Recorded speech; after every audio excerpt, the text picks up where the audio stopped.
Ramadan Mubarak. You're watching Ramadan Reminders. I'm Yusuf Estes, and I wanted to remind myself, and all of us really, about this beautiful, beautiful month of Ramadan, how quickly it's passing by, and some of the things that we promised ourselves we were going to do, but for whatever reason we didn't do it. Well, it's not too late, is it? We can always try one more time. That's why we put up the website. You can go to RamadanReminders.com and then have our computer send you out messages and help you stay on track. And tell other people about it as well. Do you know that when we opened up the website on the first day of Ramadan, of course nobody could go to it before that because it wasn't working. We opened it up so it would start on the first day of Ramadan. By the fourth day of Ramadan, already it was in all the search engines on the planet. By the 15th day of Ramadan, it had already reached page 1 on the Google search engine. And today, we're the number 1. So if you type in the word, if you went to a search engine, you type in the word Ramadan space reminders, guess who's first? Us. You and I were number 1. And that reminds me of something else, too. Do you know the Catholic Church recently said that Islam became number 1, that we passed them up? The Catholic Church in the past was the biggest of the sects of Christianity, and they, of course, considered themselves to be the true Christians, and they said now Islam passed up Christianity. But you know what? I wish that they understood what Islam really, really is. And they wouldn't feel jealous, they'd feel happy, and they would understand that Islam is something very nice. Very, very nice. Even for Christians, even for Jews. Actually, Islam is nice for anybody, if they just stop and think about what Islam really is. And here's a chance for you to do something to remind a non-Muslim about the importance of Islam. Now, of course, they're going to say, well, I don't want your religion, or I don't want to be in your religion. Why would I go to your religion and talk about terrorism and bombers and so and so? But, you know, the beauty of Islam really is that it's for everybody, anywhere, anytime. And we understand it by the word itself. What does Islam mean? And I think that's a good thing to remind ourselves right now. What is the meaning of Islam? And that way it's something that becomes easy for us to share with other people. Start with that. Many people ask me, where do you start? How can I give the message to these people or those people, the people that work with me every day, the people I see on the bus? How can I start? What can I begin with? Start with this. Talk about the word itself. What is Islam? Islam is an Arabic word. It's not English. Everything else that we talk about in Islam, we always translate it. But not this. We always leave it Islam, Islam. Some people even translate Allah and say Allah means God. But we don't ever translate Islam, do we? Huh? No, we don't. Why? Because there isn't any word in English for Islam. Ha-ha! What does Islam actually mean? Okay, first, it comes from the Arabic root silm, sin lam mim. And from it, many beautiful words come out of there. Istislam, tasliman, there's salam, like salam alaikum, and then there's aslama.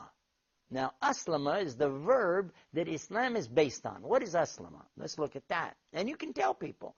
Aslama is the word that we're taking Islam from. And asla means to surrender, submit, obey, sincerity, and peace. Now, often we hear Muslims will say Islam is peace. Don't do that. Because the word in Arabic for peace is salam.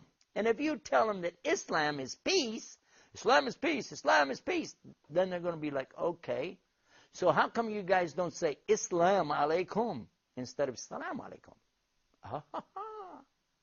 So be sure you understand there are 5 beautiful words, all in this word called aslama, which Islam is based on. And by the way, they immediately indicate that there are 2 entities, not 1, 2 or more, because whenever somebody's going to surrender, they have to surrender to somebody, don't they? I mean, if you don't just stand there with your hands up in the air, no. You are giving up to Allah, the one and only. And After that, you're going to talk about surrender. Surrender to who? Obey what? Be sincere with who? And then, what about the peace? So the meaning here is to surrender your choices to the will of Allah. You have choices. I have choices. Every day we're making choices, and we're supposed to be reminding each other, by the way, as Muslims, to make the right choices. Choose to submit. Submit to what? Allah's commandments, His declarations, what He's ordered you to do. And what He's ordered you not to do, stay away from that too. Right? Okay. Don't and do according to what He's told us. Then the next one is obedience to the extent that I'm going to really obey these laws. I said I would do it. By golly, I'm going to do it. I'm going to follow up on it. I said it, I'll do it. The fourth one, sincerity, means I'll do it even if nobody's watching. Even if nobody knows. Nobody watching? Why should I pray? Nobody watching? Why should I wear hijab? Nobody watching? Who cares if I'm fasting or not? Allah is watching. Allah sees everything. Allah knows everything. And Allah is as close to you as your jugular vein in His knowledge, in His seeing, in His hearing. Allah has full, total, complete knowledge of everything. So this is key for us to understand the basis of these 4 words out of the 5. Because if somebody really is surrendering, submitting, and obeying Allah in sincerity, then he is a candidate for this 5th one, which is what? Salam. Peace. But it doesn't mean peace on earth, goodwill to men, peace in the Middle East and Latin. Although we would love to have that. This would be great, a bonus, huh? But it's the peace between me and my Creator. It's the peace between me and the one who made me in the first place. It's the peace that I feel no matter what happens to me today, because I realize that it's my Lord who has caused these things to take place. If I have a difficulty, I'm at peace with it because I know this is between me and Him. And if I'm happy with the things that are coming my way, still I'm at peace with Him about the whole thing, because all that I have in front of me, around me, is a result of what He's giving me. You know what He said in the Quran about it? He said, I created you and what you do. It's all from Allah. All of it's from the Creator and Sustainer of the heavens and the earth. So the next time that I want to tell somebody about Islam, I've got a good place to start. The word itself, Islam. Islam. And then, if they start to ask questions, what you can do is tell them about our website. We have a website, Ramadan Reminders. But what about after Ramadan is over? Ooh, what will I do then? Well, guess what? We've got a whole list of websites on the website. And you can make a note of them. Put them in there as your favorites on your browser, on your computer, and then go back to those again. There are so many of them. We have Hear Islam, Watch Islam. By the way, Watch Islam is where you can catch this program right here. Oh, yeah.